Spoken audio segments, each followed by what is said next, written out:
ትንሳኤ ኢየሱስ እንጂ በዓል አይደለም። ትንሳኤ የህይወት ስርዓት እንጂ በአመት አንድ የሚከበር በዓል አይደለም።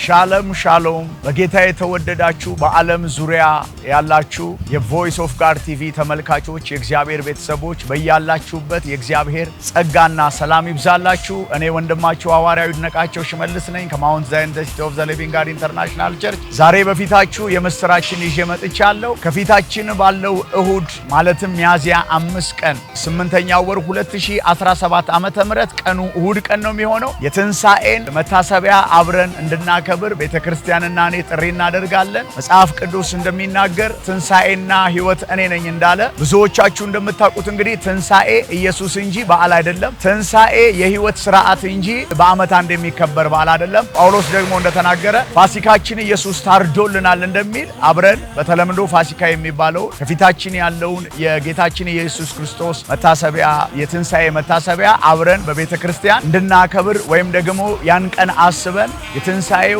ሕይወትና ስርዓት እንድንለማመድ ቤተክርስቲያንና እኔ ጥሪያችንን እናቀርባለን። በዛ ዕለት የትንሳኤው ኃይል በመካከላችን ታላላቅ ድንቅና ተአምራቶችን ያደርጋል። የታሰሩ የሚፈቱበት፣ የተጨነቁ የሚጽናኑበት፣ ትንቢታዊ ድምፅንና ምሪትን የሚያገኙበት፣ የእግዚአብሔር ጸጋ በሙላት በመሃላችን የሚንቀሳቀስበት እንዲሁም ደግሞ ከሄቨን ኳየሮች ጋር እንዲሁም ከተጋባዥ ዘማሪያን ጋር እግዚአብሔርን በአምልኮ የትንሳኤውን ጌታ ተነስቷል እያልን ለጌታ የምንዘምርበት ድንቅ የሆነ የበዓል ፕሮግራም ነው የተዘጋጀው። በዚህ ፕሮግራም ላይ ሁላችንም በዓለም ዙሪያ የምንገኝ እንዲሁም ደግሞ በቢሾፍቱና አካባቢው አዲስ አበባ፣ ዱከም፣ ሞጆ፣ አዳማ እንደገና ሸገር ሲቲ በመባል በሚጠራው ዙሪያ ቱሉ ዲምቱ፣ አዲስ አበባ፣ ሐዋሳ፣ ዝዋይ ያልጠራዋቸው ሌሎችም ሀገራት እንዲሁም ውጭ ሀገራት ያላችሁ ቅዱሳን አብራችሁን ከኛ ጋር እግዚአብሔርን እንድናመልክ የትንሳኤውን ጌታ አብረን ተነስቷል ብለን ትንሳኤውን እንድናውጅ ቤተክርስቲያን ጥሪዋን ታቀርባለች። የዛን ቀን ሁላችንም ብንችል ነጭ ልብሶች ብናደርግ የአገር ባህሎቻችንን ኢትዮጵያ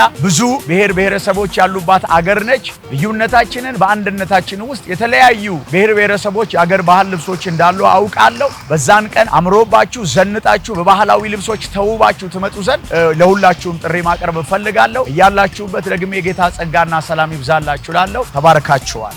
ፋሲካዬ ክርስቶስ ታርዶልኛል፣ ከፍ ይበል ከእስራት ፈቶኛል፣